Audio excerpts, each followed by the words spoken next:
Tata, ja chyba mam depresję. Chyba muszę do lekarza iść.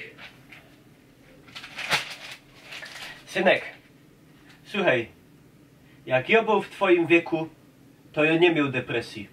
Nie było czegoś takiego jak depresja. Wyliś się na plac, polotaj się z kumplami, pograjcie się w bala, zrób coś, a nie siedzisz jak ta ciula. Matka roladów narobiła. Dźwigaj żyć, a do kuchni.